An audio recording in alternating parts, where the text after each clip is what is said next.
Welcome back to the Deep Dive.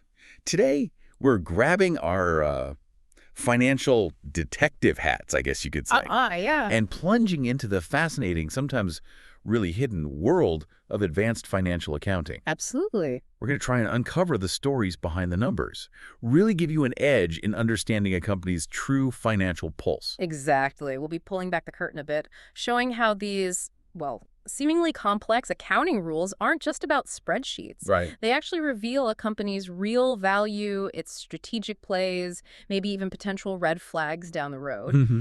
Our goal here is really to empower you with incredible clarity, turning these abstract concepts into the powerful insights you can actually use. Yeah, our mission is to give you that shortcut to being truly well-informed. We'll explore everything from, the mystery of invisible assets Tangibles, yeah. to the art of timing, tricky revenue, and even how these massive corporate families are, well, stitched together on paper. It's quite a journey on the balance sheet. So get ready for some hopefully game-changing insights tailor-made for you. Okay, let's unpack this first one. Intangible assets. Have you ever wondered how companies put a price tag on things you can't physically touch? hmm Like a famous brand name or a secret recipe, maybe cutting-edge software. It's definitely not as straightforward as, say, counting inventory. No, it really isn't. And that's a great place to start. These non-physical assets are essentially long-lived legal rights, competitive advantages. Okay. They generally fall into two main buckets. You've got your identifiable ones, things you can clearly point to, like patents, copyrights, franchises. Right. Specific things. Exactly. Then there are those not specifically identifiable, and goodwill is really the prime example there. Ah, goodwill. We hear that a lot. We do. And a key distinction for some intangibles is having an indefinite life, meaning there aren't any contractual, legal, or, economic factors limiting how long they'll be useful. And here's where it gets, well, quite interesting for me anyway. Yeah. Unlike a building that clearly wears out over time, Right, depreciation. some intangibles, like maybe certain very strong brand names, are considered to have this indefinite life. So how do you even account for something that, on paper at least, never truly dies? Well, goodwill is probably the most intriguing intangible in that sense. It basically represents the excess earnings power of a business. Excess earnings power. What does that mean in practice? It's often tied to things like a brilliant management team, maybe an unparalleled customer base, superior marketing, Mhm. qualities you can't easily value on their own balance sheet. Okay, the unquantifiable stuff. Kinda, but Yeah. here's a really crucial distinction for you.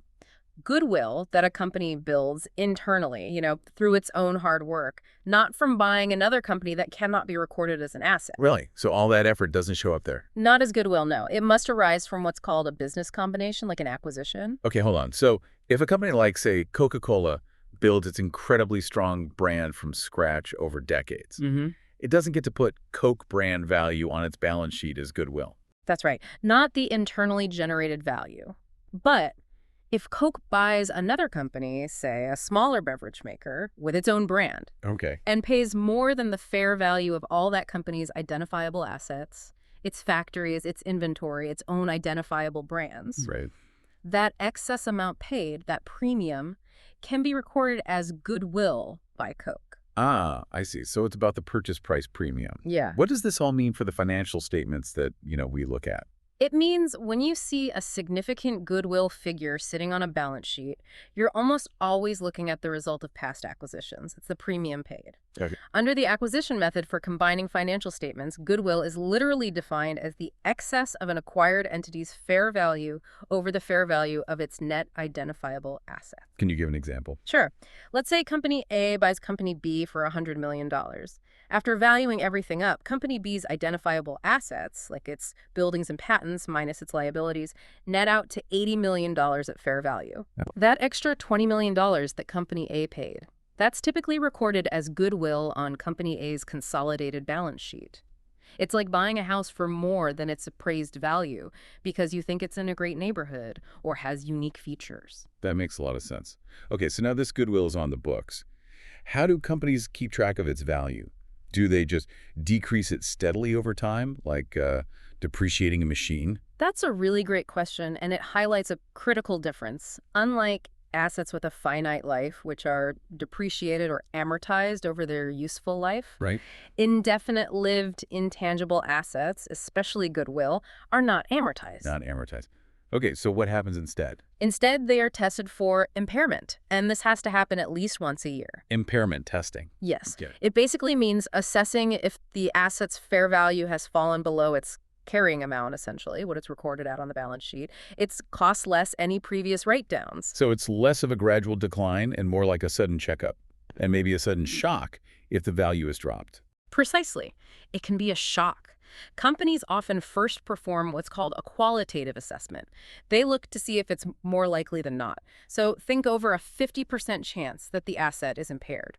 What kinds of things do they look for? Oh, various red flags. Maybe rising operational costs in that part of the business, declining cash flows, big changes in management, a downturn in the specific industry, or even broader economic problems. Okay. If, based on that qualitative review, impairment doesn't seem likely, they can actually skip the more detailed quantitative test for that year. Saves them some work. Yeah. But if they do need to perform that quantitative test, if the qualitative signs point to potential trouble. Right. For indefinite-lived intangibles other than goodwill, it's pretty straightforward. They just compare the asset's current fair value directly to its carrying amount. If the fair value is lower, boom, an impairment loss is recognized for that difference. Okay. And for goodwill itself? For goodwill, it's slightly more nuanced. Impairment is tested at the level of specific business segments or divisions, often called reporting units. Ah, not the whole company then. No, at the unit level where the goodwill resides from the original acquisition.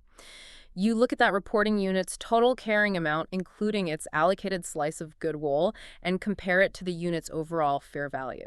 Okay. If the carrying amount is higher than the fair value, then the goodwill for that unit is considered impaired. And how much do they write down? The impairment charge is the difference, but importantly, it cannot exceed the actual amount of goodwill allocated to that specific unit. Can you give numbers again? Sure. Say a reporting unit has $50,000 in goodwill on the books. If its fair value drops, leading to a calculated impairment of $20,000, you write down $20,000 of that goodwill. Makes sense. But if the calculated impairment was, say, $60,000 more than the goodwill itself, you'd only write down the full $50,000 of goodwill associated with that unit. You can't write off more goodwill than you have.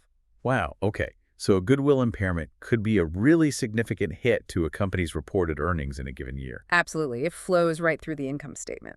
And once that loss is recognized, it's generally permanent. Right, yeah. You can't just restore it later if the business segment picks up again. You're spot on. Restoration of previously recognized impairment losses is generally prohibited.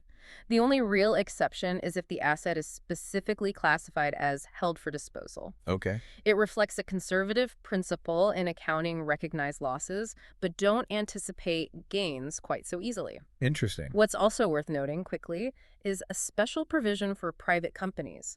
They have an option to actually amortize goodwill on a straight-line basis, often over 10 years. Oh, so they can amortize it? Private companies can elect to, yes, which naturally makes impairment less likely to occur for them compared to public companies who must do the annual test. Got it. Okay, speaking of intangible efforts that are meant to create future value, what about research and development costs? R&D. That's often where the real innovation happens. Right. R&D is crucial. But the accounting is generally quite different from goodwill. The general rule for R&D is to expense these costs immediately as they're incurred.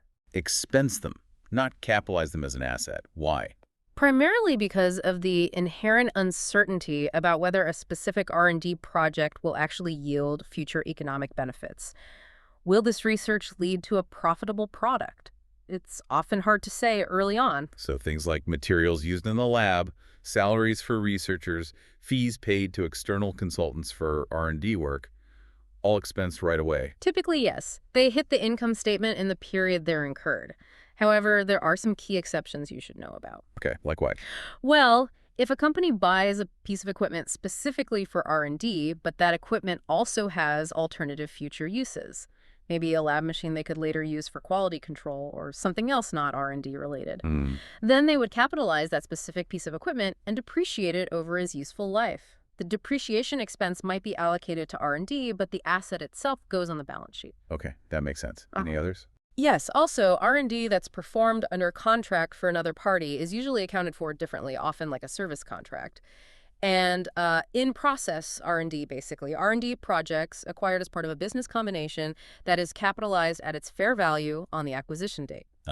Back to acquisitions again. Exactly. But it's important to remember that things like routine product tweaks, market research for advertising, or regular quality control testing are not typically classified as R&D expenses. They're usually considered manufacturing or selling, general, and administrative SG&A costs. So this immediate expensing of most R&D, it means companies investing heavily in future innovation might actually look less profitable on paper today, doesn't it? That's a really important insight. Yes, it can depress current earnings, but when you're analyzing a company, it's crucial to distinguish that R&D spending, which is often a sign of long-term investment, from genuine underperformance. It tells a different story. Okay, great point. Let's switch gears now to something really fundamental. Revenue. We all know companies report sales, right? But for really complex deals, it's not always as simple as cash comes in, recognize the sale. Definitely not. How do companies truly decide when to count a sale, especially when you have projects or contracts that might span several years? That's the million-dollar question, isn't it? The core principle, the guiding light, is that revenue is recognized when a company satisfies a performance obligation by transferring a promised good or service to a customer. Okay, satisfies a performance obligation. Right, and the amount recognized should reflect what the company actually expects to receive in exchange for fulfilling that promise. To make this consistent, there is a standard 5-step approach that applies to almost all entities, public or private. 5 steps. Okay, can you give us a quick rundown of those? Certainly. Step 1, identify the contract with the customer. Pretty basic. Step 2, identify the separate performance obligations within that contract. What specific promises did the company make? Delivering goods, providing a service, both. Okay. Step 3, determine the transaction price. How much do you expect to get paid in total? Step 4, allocate that total transaction price to each of those separate promises identified in Step 2. Allocate. Based on what? Usually based on their standalone selling prices. And finally, the crucial Step 5, recognize revenue when or as the entity satisfies each performance obligation. When or as. That sounds key. It is. That determines the timing. This is where it gets really important, I think, especially for industries like construction or maybe complex software development. If a company is building something massive, like a skyscraper or maybe a custom cruise ship, Huge projects, yeah. do they only recognize the revenue when the whole thing is finally finished and handed over, potentially years later? Or can they recognize it as they're building it, piece by piece? That depends entirely on specific criteria within that 5-step model, particularly Step 5. Revenue on a long-term construction contract, for example, can be recognized over time, meaning as the work progresses if any one of a couple of main criteria is met. Okay, what are they? Criterion 1 is if the company's performance creates or enhances an asset like the building in progress that the customer controls as it's being created or enhanced. Controls as it's built. Like, think of building a custom house on the customer's land. The customer has input, they own the land, they effectively take ownership of the work as it progresses, they control it. Okay, I see. What's the other criteria? The second path to overtime recognition is if the company's performance does not create an asset that has an alternative use for the company itself. Meaning they couldn't just sell it to someone else easily. Exactly. It's highly customized, perhaps. Yeah. And this is a two-parter. The company must also have an enforceable right to receive payment for the performance completed to date, even if the contract gets canceled. Okay. So let's take an example. If a builder is creating a unique, custom-designed factory unit specifically for one customer, and the contract says the builder can't just turn around and sell that specific unit to someone else if the first customer backs out. And the contract also says the builder gets paid progressively for work done. That sounds like it would meet the criteria for overtime recognition, like a subscription service almost, where you get value delivered bit by bit, and the company earns revenue as it delivers. That's a great analogy. Exactly. Let's use Tanner Co. from our sources. If they're building a multi-unit residential complex for a specific customer and the contract explicitly prevents Tanner from redirecting that unit to another customer. No alternative use. Right. And they have an enforceable right to all the payment if they complete the work as agreed, then yes, the performance obligation is satisfied over time. And how would they recognize it? Like how much each month or year?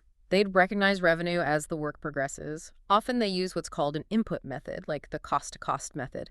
You basically figure out the percentage of total costs incurred to date compared to the total estimated costs for the whole project. If you've incurred 30% of the estimated costs, you recognize roughly 30% of the total expected revenue and profit. Okay, that makes sense. It tracks the progress. Now, what if those criteria aren't met? What if the customer doesn't control it as it's built, and maybe the builder could sell it elsewhere, or doesn't have that right to payment for work done if canceled?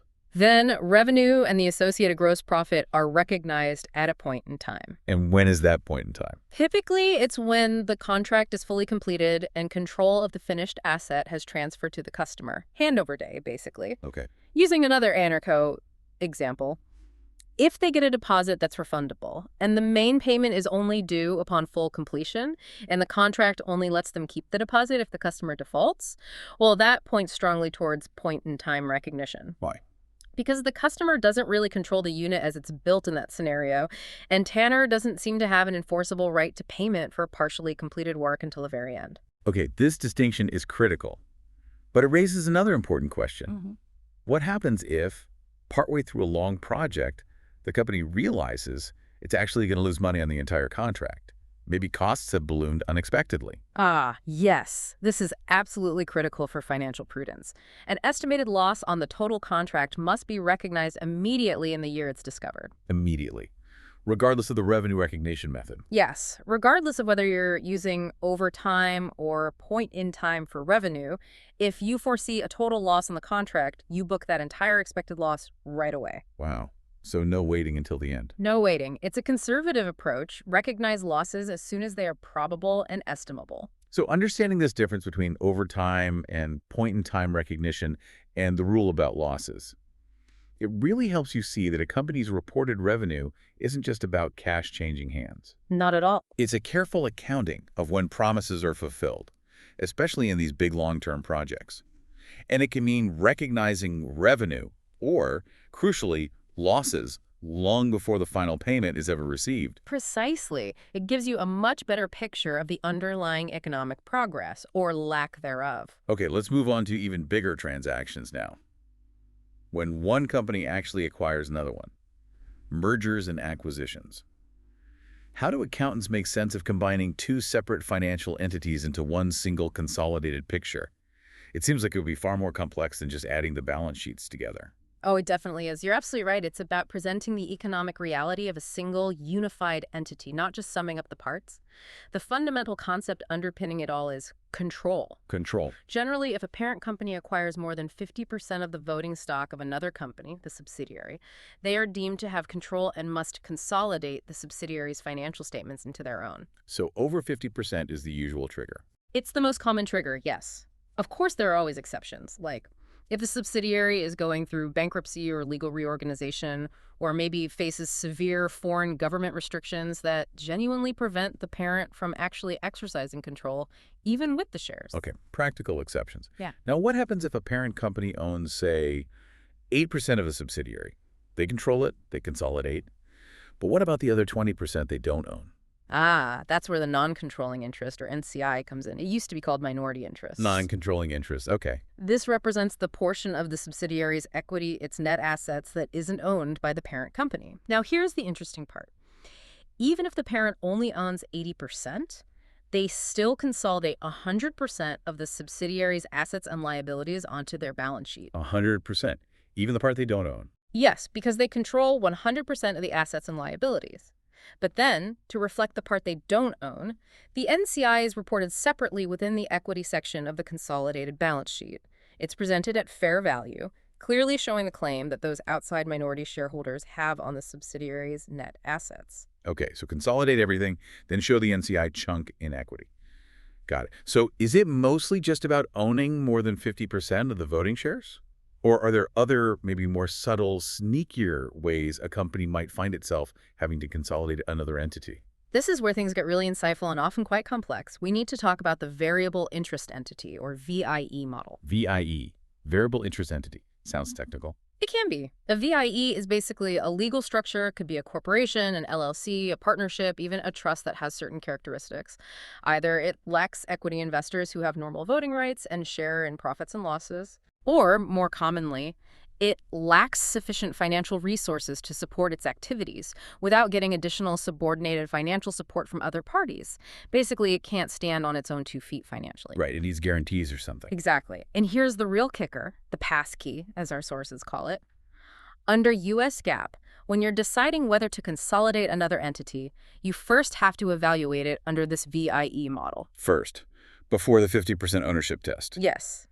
Only if consolidation isn't required under the VIE rules do you then fall back and look at the traditional more than 50% voting interest model. Wait a minute, so you're saying a company might have to consolidate another entity, even if it doesn't own a single share of its voting stock? Precisely. That's the power and sometimes the controversy of the VIE model. It looks beyond just voting rights to the economic realities. So who does have to consolidate the VIE then? The entity that must consolidate the VIE is called the primary beneficiary. Primary beneficiary. Yeah. Okay. This is the entity that has two things.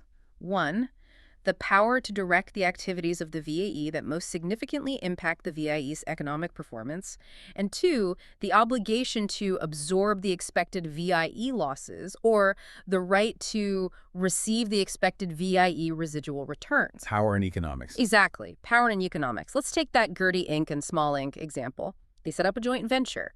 Gertie invests 80% of the actual capital, but maybe only gets 10% of the voting rights on paper. Okay, weird structure. And let's say the joint venture is set up to sell all of its output exclusively back to Gertie at certain prices. In that situation, the joint venture could very well be a VIE. Because it lacks resources or independent operations. Potentially, yes. And Gertie, even with only 10% of the votes, might be deemed the primary beneficiary because its influence through the purchasing agreement and its large economic stake, absorbing potential losses or getting returns via the pricing, give it effective control over the venture's significant activities. So Gertie consolidates it, even with just 10% voting rights. It's very likely. This model really reveals that financial control can, and often does, extend far beyond simple majority stock ownership. It's a huge aha moment when you grasp that. Definitely. Okay, so when an acquisition happens, whether it triggers consolidation via VIE or voting rights, how is the actual investment valued? The investment is initially valued at the fair value of the consideration given up by the acquiring company. And crucially, this is measured on the closing date of the acquisition, the day the deal officially goes through. Not the announcement date. No, the closing date. So if the acquirer is paying with its own stock, it's the market price of that stock on the day the deal closes that determines the value of the consideration transferred. Market movements between announcement and closing matter. Got it. Closing date, fair value. And once the deal closes, how does the acquired company's financial data actually get folded into the parent's consolidated statements? What's the process? We use the acquisition method. And a key principle here is that 100% of the acquired subsidiary's net assets are recorded on the consolidated balance sheet at their fair value on the acquisition date. This happens regardless of whether the parent bought 100% or, say, only 80%, creating that NCI we discussed. Okay, 100% revalued to fair value. What happens to the subsidiary's old equity accounts, its common stock, retained earnings, etc.? They are completely eliminated in the consolidation process. Gone. You don't add the subsidiary's historical equity to the parent's. Instead, the consolidated equity section shows the parent's equity plus the fair value of any non-controlling interest if it exists. Right, eliminate the sub's old equity. And all its assets and liabilities get adjusted. Correct. All of the subsidiary's identifiable assets and liabilities on its balance sheet are adjusted from their old book values to their current fair values as of the acquisition date. And crucially, this includes recognizing identifiable intangible assets of the subsidiary, even those that the subsidiary might not have previously recorded on its own books under accounting rules, things like valuable customer lists, unpatented technology, or that in-process research and development we mentioned earlier. If they have fair value, they get put on the consolidated balance sheet as new assets. And doing all that revaluing assets, eliminating equity, adding intangibles, that brings us back to goodwill, right? Yeah. Or sometimes maybe even a gain. Indeed, it circles back perfectly. You compare two things. Number one, the fair value of the subsidiary, which is the acquisition cost paid by the parent PTOS, the fair value of any NCI. Number two, the fair value of 100% of the subsidiary's net identifiable assets. All those revalued assets minus liabilities. Okay, compare the price paid plus NCI to the value received. Exactly. If the price paid plus NCI is greater than the fair value of the net identifiable assets received, that excess amount is recorded as goodwill. That's the standard outcome. But what if it's the other way around? What if the price paid is less? Ah, the bargain purchase. If the fair value of the subsidiary, price paid plus NCI, is less than the fair value of its net identifiable assets, that difference isn't negative goodwill. Instead, it's recognized immediately as a gain on the acquirer's income statement. A gain, like profit. Yes, sometimes called a gain on bargain purchase. It implies you managed to acquire the company for less than its identifiable net assets were actually worth on that date. It's like you got an unexpectedly amazing deal. Interesting. Now, what about making adjustments after the acquisition has been initially recorded? Sometimes fair values aren't perfectly known on day one, right? That's true. Initial fair values assigned on the acquisition date are often provisional estimates. Accounting rules allow for a measurement period which cannot exceed 1 year from the acquisition date. A one-year window. Right. During this window, if new information comes to light about facts and circumstances that existed at the acquisition date, the company can adjust those provisional fair values. These adjustments are typically offset against either goodwill, if it increases the net assets, or that bargain purchase gain, if it decreases them. Okay, so a chance to refine the numbers. Exactly. It allows companies time to gather the best information, maybe finalize appraisals, understand liabilities better, and ensure the acquisition accounting truly reflects the economics based on the most accurate data available from the time of the deal. So really understanding consolidation, the NCI, and especially this VIE model, it helps you see the true economic scope of a corporate group, not just based on simple stock ownership, but on actual control and economic interest. And that structure fundamentally impacts the numbers you end up seeing on the financial statements. Absolutely. It's crucial for piercing through complex structures. Okay, let's pivot now to how companies incentivize their people and also manage big financial risks. We're going to dive into stock compensation and those, well, often mysterious things called derivatives. Two very important areas, definitely. Let's start with stock options. These basically give employees the right, but not the obligation, to purchase company shares at a fixed price, the exercise price, usually over a specific period in the future. And these are usually compensation, right? Yes, most employee stock options are considered compensatory. They're a form of payment for services rendered by the employee. The accounting question is how to measure and recognize that compensation expense. How's that done? The total compensation expense for these options is measured by their fair value, not the intrinsic value, but the estimated fair value calculated on the grant date. That's the day the options are actually issued to the employee. You typically use a financial option pricing model like Black-Scholes to estimate this value. Okay, fair value at grant date. Then what? This total estimated compensation expense is then spread out or allocated over the required service period. This is usually the vesting period, the time the employee must continue working for the company to earn the right to actually exercise those options. So the company doesn't just take the full compensation hit on the income statement all at once when the options are granted. No, that wouldn't match the period the employee is actually working to earn them. It's smoothed out over the service period. For example, if the total fair value of options granted is calculated at $50,000 and they vest over a 2-year service period, the company would typically recognize $25,000 in compensation expense in its income statement each of those 2 years. And how is that recorded, like in the journal entry? You'd typically debit compensation expense and credit an equity account, often called something like additional paid-in capital stock options.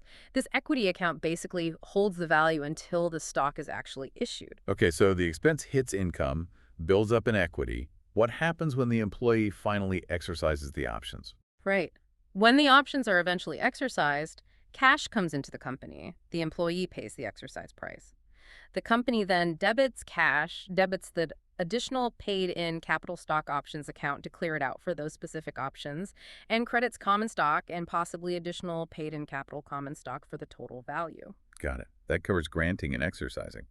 But what about, the less common scenarios? What happens if employees just let their options expire? Maybe the stock price never went high enough. Good question. If options expire unexercised, the amount that was previously credited to that special additional paid-in capital stock options account is simply reclassified to another equity account, maybe something like additional paid-in capital expired stock option. Maybe it just moved with an equity. Right. Importantly, the compensation expense that was previously recognized on the income statement during the vesting period is not reversed or affected in any way.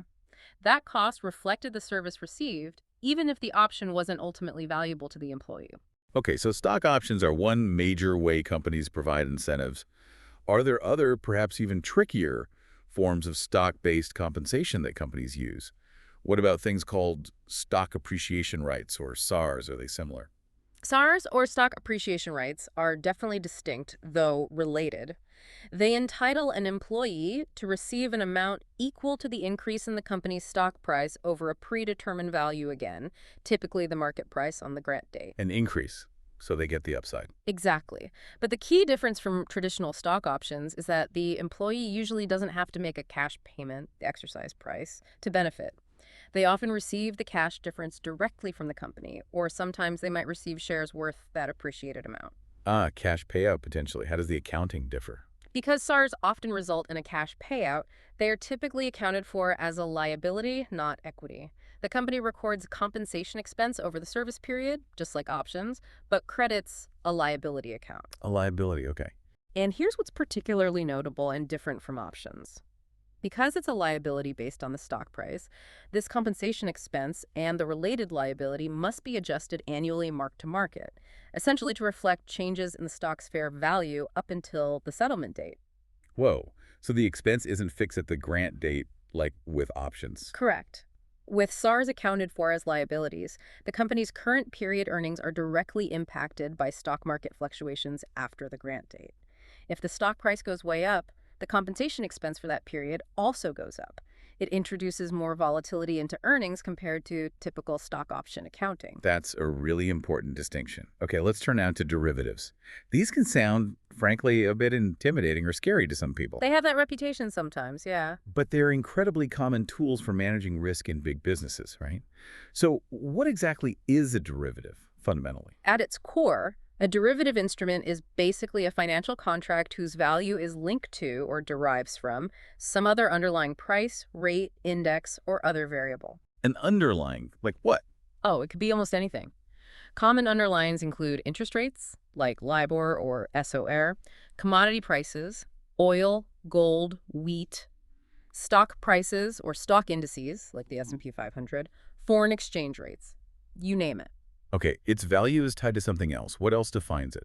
They also typically require a very small initial investment or sometimes no initial net investment at all compared to just buying the underlying asset. And crucially, their terms usually require or permit net settlement, Net settlement. meaning the contract can be settled by paying the net cash difference based on the change in the underlying, rather than requiring physical delivery of, say, the barrels of oil or the foreign currency. Okay, so their value fluctuates based on something else's value, a little upfront cost, cash settlement possible. Why would a company use these instead of just, buying or selling the underlying thing directly? The primary legitimate business reason is hedging. Hedging, meaning risk management. Exactly.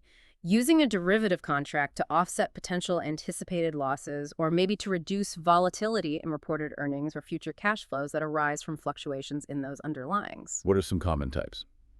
Well, you have option contracts, giving the right, but not the obligation, to buy or sell the underlying at a certain price. Think stock options, but they can be on anything.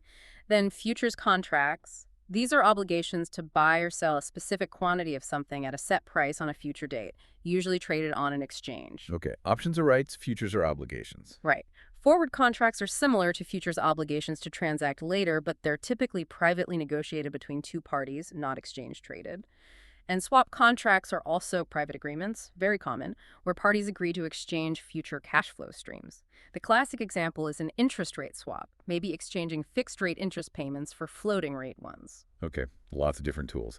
Now, the big accounting question must be, how do gains or losses on these derivatives show up in the financial statements? Does it depend on why the company holds them? Absolutely critical question. How a company accounts for the gains or losses on a derivative depends entirely on whether that derivative is formally designated and actually qualifies for special hedge accounting under the rules. Designated and qualifies.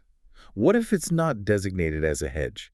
Maybe the company is just speculating. If there's no hedging designation, or if it doesn't meet the strict criteria, then any gains or losses resulting from changes in the derivative's fair value are recognized immediately in current earnings. Period. Hits the income statement right away. Okay. This is sometimes referred to as mark-to-market through earnings. It's generally seen as reflecting speculation or trading activity. But if it is properly designated and qualifies as a hedge, the accounting treatment is quite different. Significantly different, yes. And it depends on the type of hedge. Let's talk about a fair value hedge first. Fair value hedge. What's that hedging? A fair value hedge is used to offset the exposure to changes in the fair value of a recognized asset or liability on the balance sheet or an unrecognized firm commitment. Think about hedging the value of fixed-rate debt if interest rates change, or hedging the value of inventory. Okay. How's it accounted for? For a qualifying fair value hedge, the gains or losses on the derivative and the offsetting gains or losses on the hedged item itself, due to the risk being hedged, are both recognized together in earnings in the same accounting period. Both in earnings, same time. Yes. The goal is for earnings to reflect the net impact of the hedge working. For example, if you use an interest rate swap to hedge fixed-rate debt and interest rates fall, the debt's fair value goes up, creating a loss, but the swap would likely generate a gain. These largely offset in the income statement, reducing volatility. Okay, that makes sense for fair value hedges.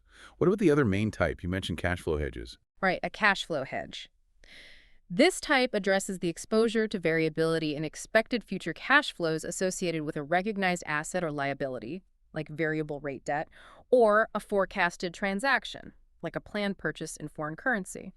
It's about smoothing out future cash movements. So hedging cash flow uncertainty, not current balance sheet value. How does the accounting work here? This is where other comprehensive income, or OCI, comes into play. For a qualifying cash flow hedge, the gains or losses on the effective portion of the hedging derivative are initially reported outside of net income in OCI, that separate section of shareholders' equity. In OCI, why? It keeps those temporary fluctuations, which haven't actually hit the cash flows yet, from immediately impacting the main profit number, net income. They remain parked in OCI until the hedge transaction itself actually affects earnings. But then what happens? Then, those amounts previously recorded in OCI are reclassified out of OCI and into earnings in the same period that the hedged cash flows affect earnings. For instance, if you hedge variable rate debt with a swap, the swap gains losses go to OCI initially. Then, as the variable interest payments actually occur and hit interest expense, you pull the related swap gain loss out of OCI and into interest expense to offset it. Ah, matching the timing. Exactly. It aligns the derivative's impact with the impact of the hedged cash flow. Foreign currency hedges for forecasted transactions work similarly, flowing through OCI. And there's also a special type called a net investment hedge, used for hedging exposure in foreign operations, which also typically flows through OCI. Wow. So understanding stock compensation really tells you about how a company motivates its people, what costs it's incurring, and maybe what liabilities it's building up. While understanding derivatives and hedge accounting reveals how companies are strategically managing financial risks, or perhaps choosing to take them on, and how those very specific accounting rules channel the impact onto either current earnings or OCI.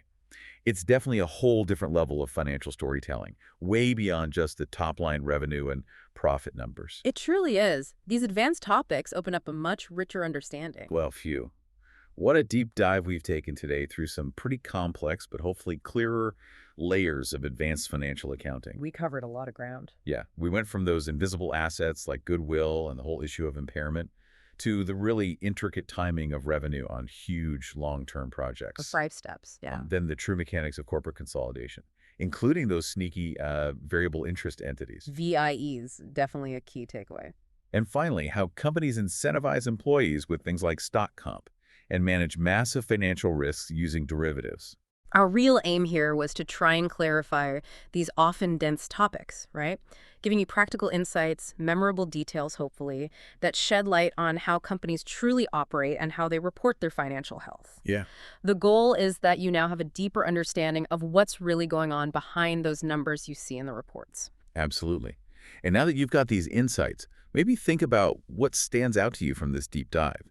How might understanding these hidden aspects of the balance sheet, like why a company might consolidate an entity it doesn't even seem to own in the traditional sense, how might that change your perception of a company's true size or financial strength? Yeah, or how does knowing about goodwill impairment make you think differently when you hear a big acquisition announcement? Knowing that the true costs, the potential write-downs, might only emerge much later down the line. Exactly. These are the kinds of critical questions that knowing these accounting concepts really empowers you to ask. It allows you to decode the financial world around you with far greater insight, hopefully. Keep that curiosity alive, definitely, because often the most interesting stories are found just beneath the surface numbers. You are spot on there. We really hope this deep dive has given you some powerful new tools to interpret the financial world. Until next time, keep digging for those insights.